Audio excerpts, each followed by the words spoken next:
Juan está escrito con el propósito que lean y que leyendo crean en el unigénito Hijo de Dios. Hay 7 milagros aquí en Juan, el número 7 atraviesa toda la Biblia. Cuando Naamán se enfermó, tuvo que zambullirse 7 veces en el río Jordán. El 7 tiene un significado importante. 7 tiene que ver con la perfección de lo que Dios hace. 7 sellos, 7 juicios, 7 milagros hay relatados en Juan. 6 es el número del hombre, el número de pecado. El 6º día fue creado el hombre. Y no se dice si pasó un día más, entonces allí teóricamente el día sexto entró el pecado, entonces el número 6 es el número de pecado. Entonces el ser humano, cuando es no solo cuantitativo, sino calificado como pecador, no es cuánto peca, sino lo que es en su naturaleza, por cuanto todos pecaron. El pecado entró por un hombre y el pecado pasó a todos los hombres por cuanto todos pecaron. Entonces todos somos espiritualmente número 6 y Dios es el 7, Cristo es 7. Entonces entre el 6 y 7 hay una distancia inalcanzable por la naturaleza misma. Pero Cristo hizo ese recorrido, dejó la gloria para que nosotros vayamos a la gloria. Y es asombroso pensar cómo el Hijo mismo de Dios, el Santo de los Santos, más adelante Apocalipsis ya en gloria dice: insondables son tus caminos, oh Rey de los santos. Y estamos viendo a un rey que se conduce en un mundo terrenal, no solamente como un mortal más, se conduce como alguien inocente, pero que es condenado injustamente.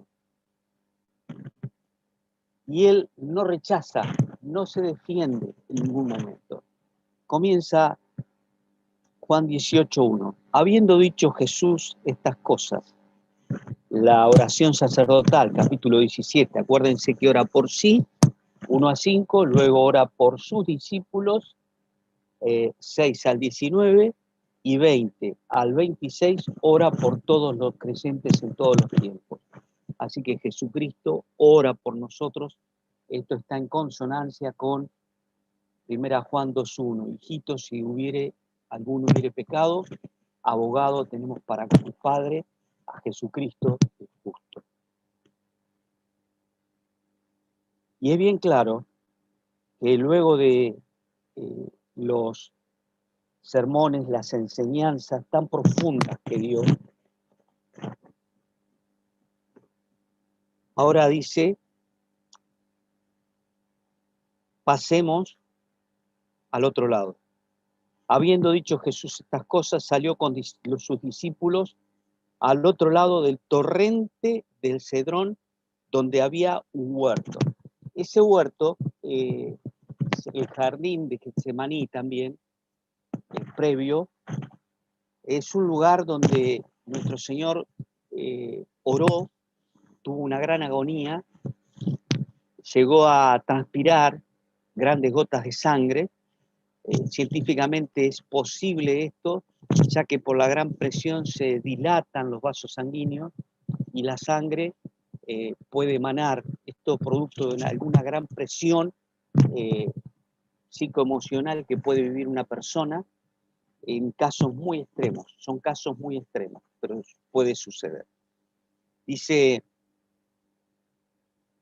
que, bien claro, pasemos al otro lado. El Señor sabía, es omnisciente. ¿Qué quiere decir? Que todo lo sabe. Conoce el pasado, presente y futuro de una persona. Tal conocimiento lo puede tener únicamente Él. Dice, donde había un huerto. Qué notable, ¿no? ¿Dónde, en el relato de Génesis 3, dónde comenzó el pecado? En el huerto del Edén.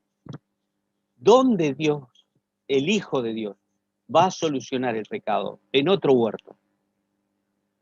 Es como que en el huerto es un lugar donde se cultiva, pero no como nosotros pensamos, sino que había árboles. Es un lugar donde Dios dice, bueno, en un huerto se generó el problema, en un huerto vamos a comenzar la solución. La solución terrenalmente comenzó cuando nació Cristo. No hace al lugar geográfico, pero visualmente es un mensaje. El problema fue en un huerto, bueno, vamos a comenzar la solución en un huerto. Y dice, en el cual entró con sus discípulos. Note esto, el Señor lleva al huerto a los discípulos y los tiene cerca de su hora más oscura en su experiencia humana, queriendo así anticiparles que si Él sufrió, los discípulos también sufrirían. Que si Él lloró, los discípulos también llorarían. Que si Él fue perseguido, los discípulos también lo serán. Y estamos siendo acá enseñados. Jesucristo está haciendo una docencia directa y clara con su vida hacia sus discípulos.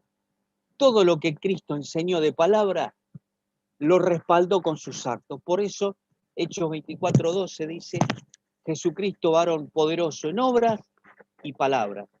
Cuando le preguntan acerca de Cristo, las cosas que comenzó a hacer y a enseñar, Cristo fue íntegro. Íntegro quiere decir una sola cosa. Decimos que cuando algo explota, el elemento físico se desintegra, deja de ser una sola pieza. Bueno, íntegro es eso, una sola pieza. Cristo aquí le está enseñando con su propia vida los padecimientos que iba a tener que soportar para salvar la humanidad. Y como consecuencia, lo iban a padecer también aquellos que iban a llevar su mensaje. Bien, dice, al huerto entró con sus discípulos. Note esto, verso 2. Y también Judas, el que le entregaba, conocía aquel lugar. Note esto, porque muchas veces Jesús se había reunido con sus discípulos. Y acá hay una gran lección práctica para nosotros. Judas tuvo el mejor maestro, ¿sí o no? ¿Están conmigo? Diría un hermano dominicano, ¿no? Judas tuvo el mejor maestro, sí. Tuvo el mejor mentor, sí. Tuvo el mejor ejemplo, sí. Tuvo la mayor oportunidad de ser uno de los apóstoles, sí. ¿Y qué decidió Judas? No quiero saber nada con él. Prefiero seguir al diablo. Ahora, note dónde estaba Judas. Volvemos a leer el texto. Y Judas, el que le entregaba, conocía aquel lugar. Es posible que sea un lugar donde Cristo se retirara aparte a orar. Cristo conocía ese lugar. Como consecuencia, sus discípulos también conocían el lugar. Y note la repetición, porque muchas veces se había reunido allí con sus discípulos. Está hablando de un lugar físico, geográfico, pero está hablando de una acción repetida. Ese lugar físico, geográfico puede ser Monroe 4080. La acción repetida, haber venido muchas veces a las reuniones. Ahora, el que vayas a Monroe 4080 muchas veces no te hace salvo, no me hace salvo. El que me salva es el Salvador. Lo que me salva es reconocer mi pecado, que sucio de pecado no puedo entrar al cielo. No me salva ir a Monroe. Estamos hablando de que Judas sabía el lugar, lo conocía porque varias veces se habían reunido. Entonces, si tú te engañas creyendo que por ir a la iglesia eres salvo, estás equivocado. Porque la iglesia no te salva. El que salva es el Salvador. Así como la gente se confunde y dice, me voy a mi hogar. No, el hogar está compuesto por personas. La casa está compuesto por materiales y cosas. La casa puede ser más alta, más baja, más linda, de madera, de piedra, de material, de cartón. Eso es la casa. El hogar lo componen las personas. Por eso hablamos del hogar cristiano, no la casa cristiana. Y por eso hablamos de el lugar de reunión. Aquí se entra en algo semántico y no nos vamos a poner exquisito, ¿no? Cuando decimos vamos a la iglesia está compuesta por personas. A mí me gusta decir, a mí, pero no es ley esto, a mí me gusta decir me voy al local de reunión. Porque la iglesia está compuesta por piedras vivas, dice Pedro. Bien. Entonces, muchas veces Jesús se había reunido así con sus discípulos. Bueno, la pregunta es, ¿qué quiero ser? ¿Un cristiano? O sea, ¿entendéis cómo va creciendo el concepto? Jesús habitualmente se reunía a orar y se reunía con sus discípulos. Judas era uno de esos, pero el versículo siguiente, Judas escuchó la palabra, pero no creyó la palabra. Judas estuvo al son de la predicación, pero no dejó que baje a su corazón. No dejó que cambie su vida, que modifique su conducta. No confesó su pecado ni recibió a Cristo, si bien estaba físicamente. Más adelante lo hicieron, Judas no, como hacemos nosotros que hoy no está físicamente Jesús. De confiar, de creer. De hecho, el ladrón que muere más adelante en la cruz no recibió a Cristo como que se metía dentro de él. No. Estamos hablando de renunciar a mis propios conceptos, creer que la palabra dice de mí que soy pecador y como tal recibirle, confesarle como Salvador, como Señor de mi vida, confesarle como Salvador, como que es el único en el cual puedo tener perdón y no por mis méritos. Entonces, el verso 3, Judas, tomando una compañía de los soldados y alguaciles, de los principales sacerdotes y los fariseos, ahí nomás, vamos a ver, Judas, ¿era uno de los 12? Sí. ¿Era uno de los discípulos? No. Hasta ahí, visualmente era uno de los 12. Acá comienza a mostrar que no era uno de los 12. Estaba con ellos, pero no era de ellos. Se comprende el concepto, estaba con ellos, pero no era de ellos. Así que entre nosotros puede haber quien esté con nosotros, pero que no sea de él. Para ser de él, tengo que reconocer mi pecado y recibirle como Salvador. Y la pregunta sería, ¿qué soy? ¿Cristiano porque recibí a Cristo? Amén. Gloria a Dios. Soy cristiano. Estoy seguro de mi salvación, que cuando me muera mi alma se va a ir con Jesús. Caminaremos por las calles de oro. Soy cristiano. Ahora, sabe que había muchos seguidores de Cristo, pero él eligió a 12, aún sabiendo que uno le iba a traicionar. La pregunta es, ¿qué quiero ser para mi vida? ¿Cristiano o quiero ser discípulo? El cristiano va al cielo, el discípulo también, pero la gran diferencia que el discípulo no lo tienen que andar empujando. El discípulo tiene automotivación porque sigue al maestro de cerca. La palabra discípulo es seguidor. No tenés que pedirle que se congregue, él se congrega. No tenés que pedirle que visite, él visite. No tenés que pedirle que ofrenda, él ofrende. No tenés que pedirle que se involucre, él se involucra. No tenés que pedirle que tenga fuego, pasión, amor en su corazón. Él lo tiene porque está cerca de Cristo. Un discípulo vive a Cristo, imita a Cristo, se parece a Cristo. No es alguien que caliente una silla. Un cristiano calienta una silla.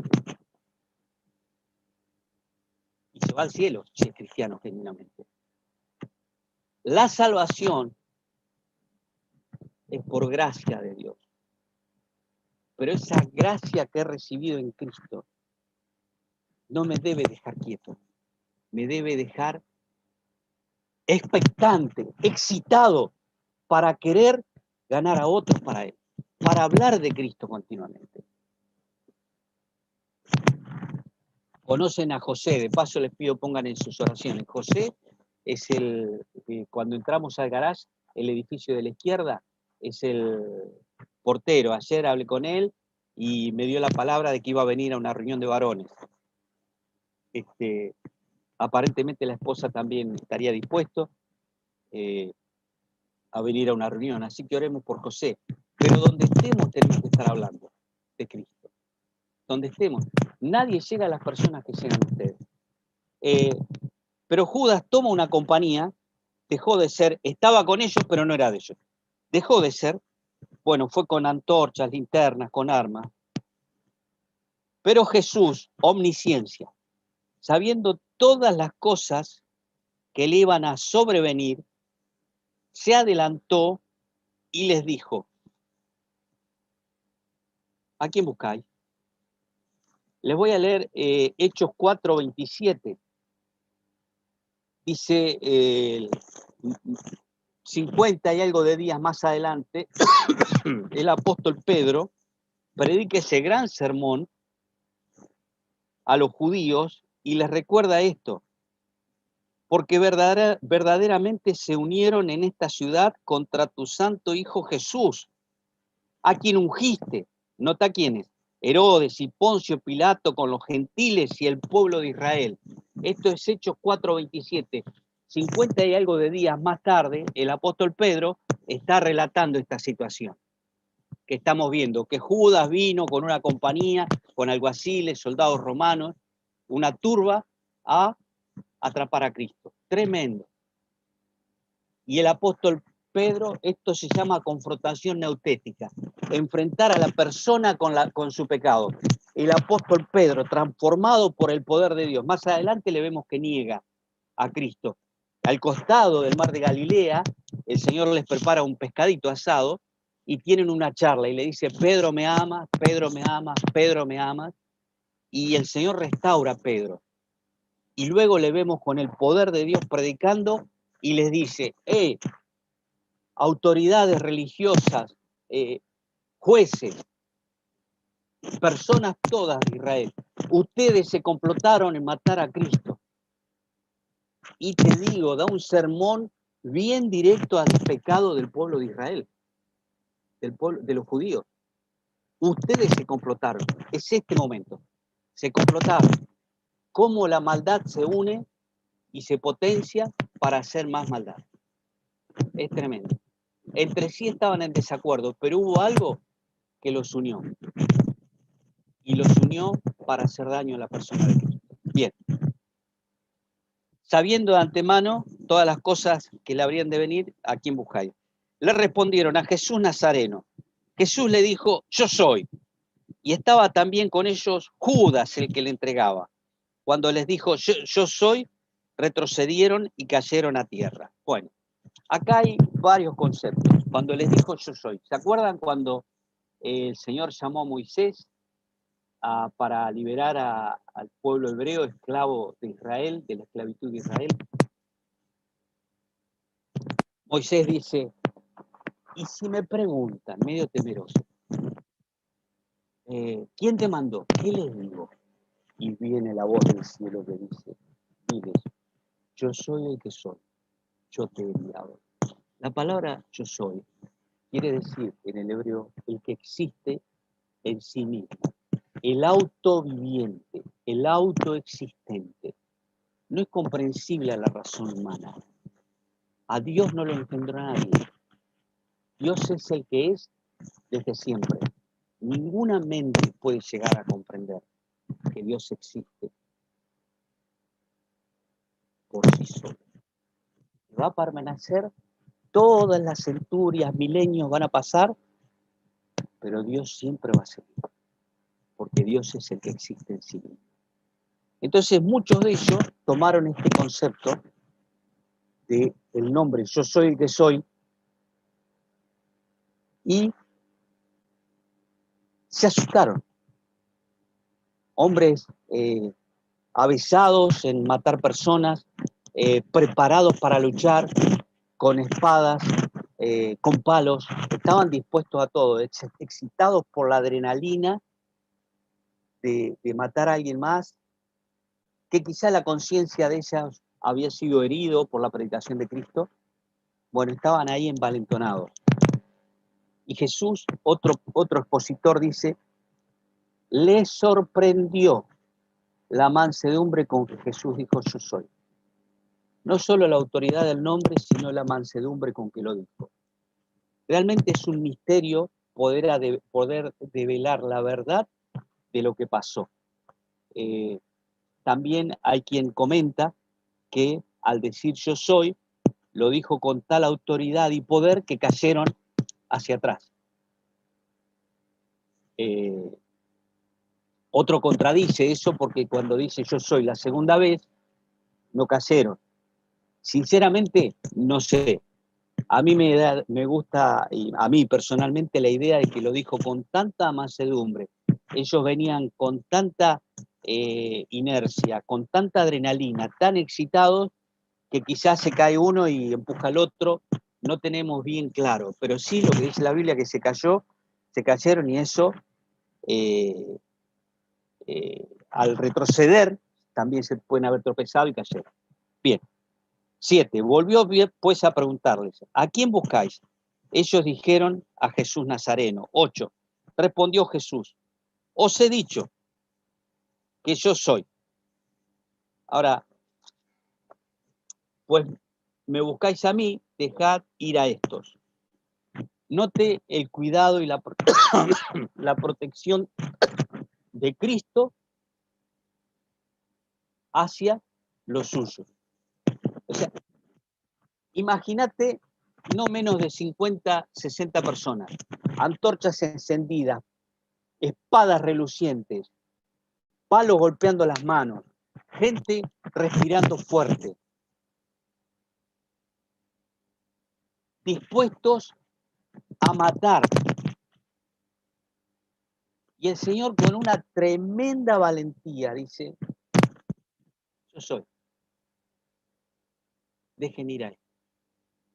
Es una sombra del cuidado que Dios tiene de los suyos. Leía que no era necesario que los discípulos pongan su vida en este momento, porque ellos debían cumplir la misión para lo cual fueron entrenados, predicar el Evangelio. Entonces les iba a preservar la vida, aunque luego de predicar el Evangelio y cumplir su misión, tuvieron una muerte como mártires, todos ellos. Y bueno, sería interesante algún día estudiar, según la historia, porque la Biblia no lo revela,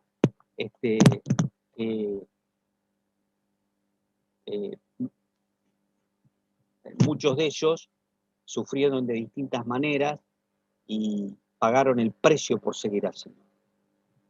Bueno, dice el escritor, para que se cumpliese aquello que había dicho, de los que me diste, no perdí ninguno. Fíjese la precisión del ministerio de Cristo, el cumplimiento de la palabra. De los que me diste, no perdí ninguno. Y ahora bien, aparece en escena, está todo agitado, el ambiente, ¿y quién aparece?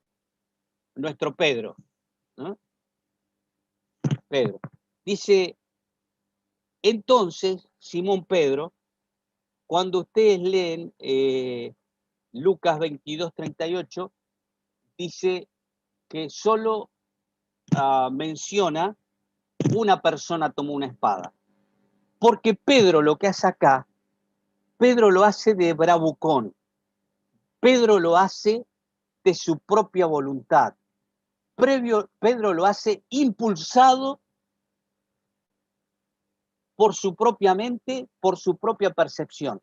Repito, cuando alguien es impulsado por su propia percepción, por sus propios conceptos, se va a equivocar. ¿Quién fue impulsado por sus propios conceptos. Si uno lee Levítico capítulo 10, había un sacerdote, el primer sacerdote, Aarón. Tenían 2 hijos. ¿Se acuerdan cómo se llamaba? Nadab y Abiú. Y Nadab y Abiú dice que ofrecieron fuego extraño. Ese fuego extraño, ese fuego que encendieron, no era la hora dictada por el libro de Levítico, Dios no lo había demandado y fue algo de motu propio. O sea, a mí me parece que tengo que hacer esto. Resultado, ¿qué pasó? Dice la Biblia que murieron, los consumió el fuego de Dios. Cuando uno lee, ahí en Crónicas 6, cuando transportan el arca de Jehová estaba caminando y había que cumplir ciertos requisitos, ponerla en las anillas, santificarse, tenían que llevar las levitas de cada lado, y dice que pasando por un pozo, el arca se mueve de un lado al otro y el sacerdote usa, ¿qué hace? Con buena intención, con buena intención, pone la mano en el arca. Les invito a que lean estos pasajes. ¿Saben qué pasó? Uno puede decir, pero Señor, eres injusto. No, las cosas se deben hacer como Él quiere, no como yo quiero. Si no, sería un desorden. Dice la Biblia que Usa cayó muerto y era un sacerdote. Después busquen una concordancia, Usa, sacerdote Usa, y lean la historia. Después busquen una concordancia o busquen Levítico 10 y fíjense lo que le pasó a los hijos de Nadab y Abiú. Mirá, si vos crees que con tus impulsos podés servir a Dios, tenés media razón. Porque el impulso no es malo. El impulso es lo que le da color a la vida. Es lo que hace que la obra de Dios funcione. Lo malo, ¿saben qué es? No es el impulso. Lo malo es no tener freno. No tener freno produce daño en todas las esferas de la vida. En un colectivo, en una bicicleta, en una lengua, en un coche, un caballo desbocado. Cada vez que no hay freno hay daño. Y Pedro acá se deja llevar por el impulso de un celo que transgredió, que no obedeció la palabra de Dios. Jesucristo ya abdicó, ya se entregó, por así decir. Ya capituló,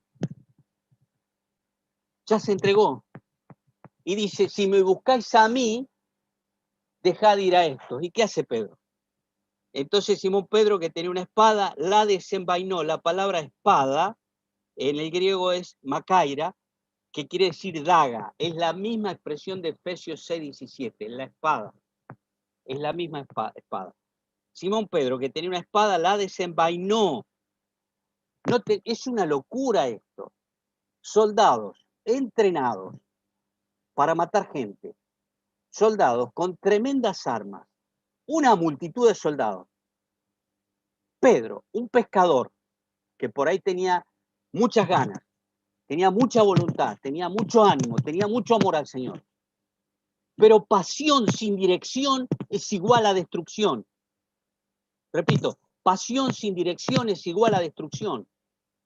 Y Pedro cree que va a vencer a una compañía de soldados con una daguita. Él se puso en una situación mesiánica, cuando el Mesías debía ser Cristo, es Cristo. ¿Entiende? La mejor actitud que debemos tener es, tengo ganas de hacer esto, pero ¿qué quieres tú, Señor, que haga?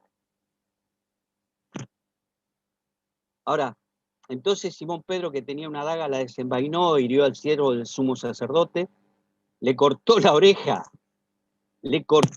derecha, y el siervo se llamaba Malco. 2 cosas. Acá lo nombra el Espíritu Santo, guiando a Juan, lo nombra con el nombre anterior. Jesucristo le cambió el nombre, le puso Pedro. Simón, Simón, hijo de Jonás, ahora serás Pedro. Pero Pedro no se comportó como el nuevo nombre que llevaba, Se comportó como el viejo Simón. El viejo Simón era un viejo protestón, un hombre sanguíneo, un hombre peleador, un hombre efusivo, que no está mal para la obra de Dios. El problema es, Pedro, tenés que tener límite, tenés que tener freno. Y luego dice que le cortó la oreja derecha. Hay comentaristas que dicen que lo tiró a matar directamente al medio de la cabeza.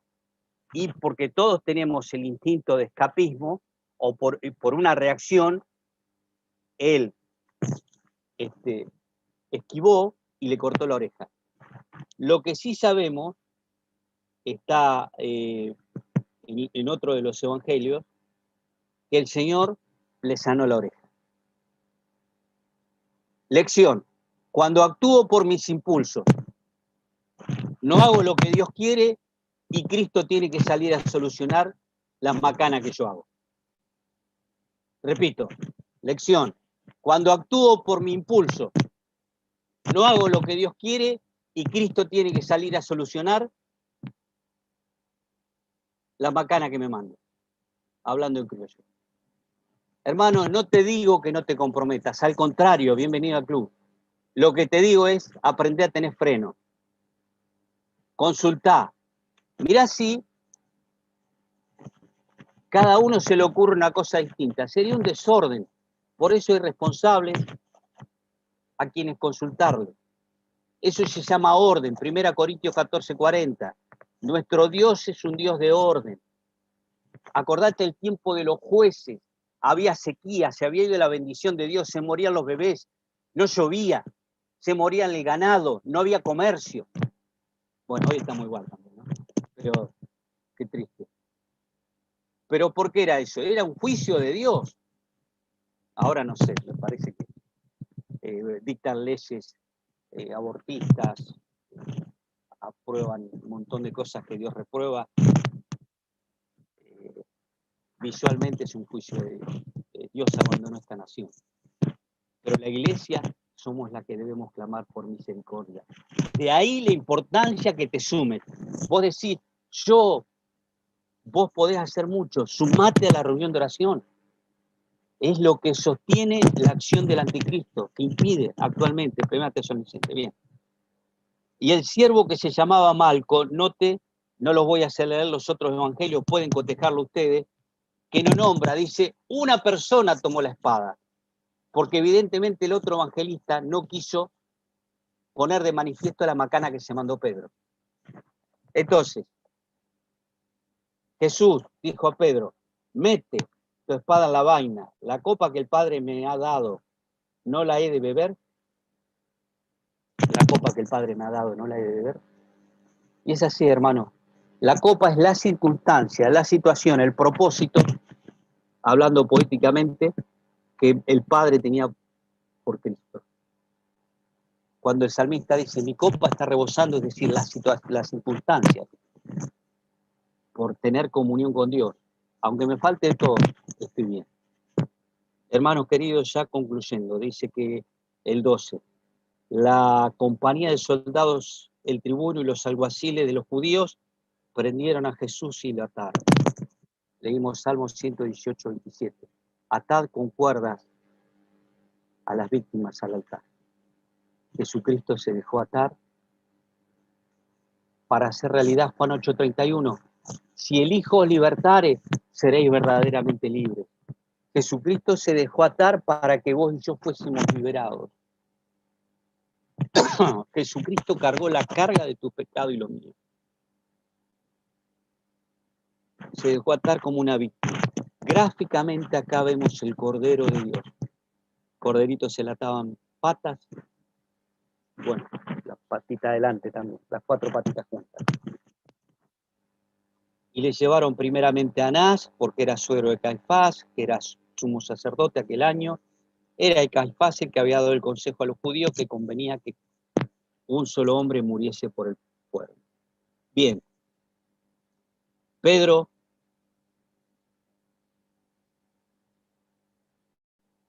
no aportó, porque fue impulsivo. Pedro no escuchó que lo buscaban al maestro y no a él. Pedro se autoprotegió. Pedro no aceptó que la hora había llegado. Cristo aceptó la hora, se entregó. Cristo dependiente del Padre. Así como los hizo caer, podría fulminarlos con una mirada. Sin embargo,